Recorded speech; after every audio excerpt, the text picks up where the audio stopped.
بسم اللہ الرحمن الرحیم۔ لیکن یہ لوگ وہی بات کر رہے ہیں جو ان سے پہلے والے کر رہے تھے۔ وہ کہتے تھے کیا جب ہم مر جائیں گے اور ہم مٹی ہو جائیں گے اور ہڈی تو کیا ہم اٹھائے جائیں گے؟ یہی وعدہ یقیناً ہم سے اور ہم سے پہلے ہمارے باپ دادا سے بھی ہوتا رہا ہے۔ یہ تو صرف قصے ہائے پارینہ ہیں۔ کہہ دیجئے یہ زمین اور جو اس پر آباد ہیں کس کی ہے؟ اور اگر تم جانتے ہو تو بتاؤ۔ وہ کہیں گے اللہ کی ہے۔ کہہ دیجئے تو پھر تم سوچتے کیوں نہیں ہو؟ کہہ دیجئے 7 آسمانوں اور عرش عظیم کا رب کون ہے؟ وہ کہیں گے اللہ ہے۔ کہہ دیجئے تو پھر تم بچتے کیوں نہیں ہو؟ کہہ دیجئے وہ کون ہے جس کے قبضے میں ہر چیز کی بادشاہی ہے، اور وہ کون ہے جو پناہ دیتا ہے لیکن اس کے مقابلے میں کوئی پناہ نہیں دے سکتا؟ اگر تم جانتے ہو تو بتاؤ۔ وہ کہیں گے اللہ۔ کہہ دیجئے تو پھر تمہاری یہ خبتی کہاں سے ہے؟ بلکہ ہم حق کو ان کے سامنے لے آئے ہیں اور یہ لوگ یقیناً جھوٹے ہیں۔ اللہ نے کسی کو بیٹا نہیں بنایا اور نہ ہی اس کے ساتھ کوئی اور معبود ہے۔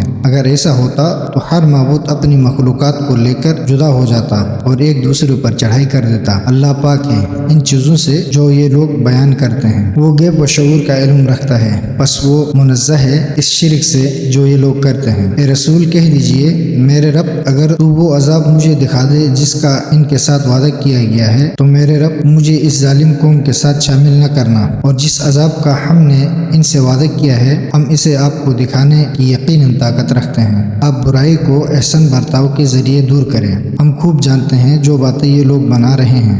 اور کہہ دیجئے اے میرے رب میں شیطانی وسوسوں سے تیری پناہ مانگتا ہوں، اور اے رب میں ان کے میرے سامنے آنے سے بھی تیری پناہ مانگتا ہوں۔ یہ غفلت میں پڑے ہیں یہاں تک کہ جب ان میں سے کسی کو موت آئے گی تو وہ کہے گا میرے رب مجھے واپس دنیا میں بھیج دے جس دنیا کو چھوڑ کر آیا ہوں، شاید اس میں عمل صالح بجا لاؤں۔ ہرگز نہیں، یہ تو وہ جملہ ہے جسے وہ کہہ دے گا اور ان کے پیچھے اٹھائے جانے کے دن تک ایک برزخ قائل ہے۔ پھر جب سور میں پھونک ماری جائے گی تو ان میں اس دن نہ کوئی رشتہ داری رہے گی اور نہ وہ ایک دوسرے کو پوچھیں گے۔ بس جن کے پلڑے بھاری ہوں گے وہی نجات پانے والے ہیں، اور جن کے پلڑے ہلکے ہوں گے وہ وہی لوگ ہوں گے جنہوں نے اپنے آپ کو خسارے میں ڈال دیا ہو، اور وہ ہمیشہ جہنم میں رہیں گے۔ جہنم کی آگ ان کے چہروں کو جھلسا دے گی اور اس میں ان کی شکلیں بگڑی ہوئی ہوں گی۔ کیا تم وہی نہیں ہو کہ جب میری آیات تمہیں سنائی جاتی تو تم انہیں جھٹلاتے تھے؟ وہ کہیں گے ہمارے رب ہماری بدبختی ہم پر غالب آ گئی تھی اور ہم گمراہ لوگ تھے۔ اے ہمارے رب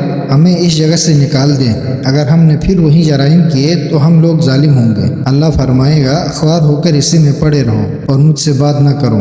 میرے بندوں میں سے کچھ لوگ یقیناً یہ دعا کرتے تھے اے ہمارے رب ہم ایمان لائے ہیں بس ہمیں معاف فرما اور ہم پر رحم فرما، اور تو سب سے بہتر رحم کرنے والا ہے۔ تو تم نے ان کا مذاق اڑایا یہاں تک کہ انہوں نے تمہیں ہماری یاد سے غافل کر دیا اور تم ان پر ہنستے تھے۔ آج میں نے ان کے صبر کا انہیں یہ بدلہ دیا ہے کہ وہی لوگ کامیاب ہیں۔ اللہ پوچھے گا تم زمین میں کتنے سال رہے ہو؟ وہ کہیں گے ایک روز یا روز کا ایک حصہ، ہم وہاں ٹھہرے ہیں، بس شمار کرنے والوں سے پوچھ لیجئے۔ فرمایا تم وہاں تھوڑا ہی عرصہ ٹھہرے ہو، کاش کہ تم اس وقت جانتے۔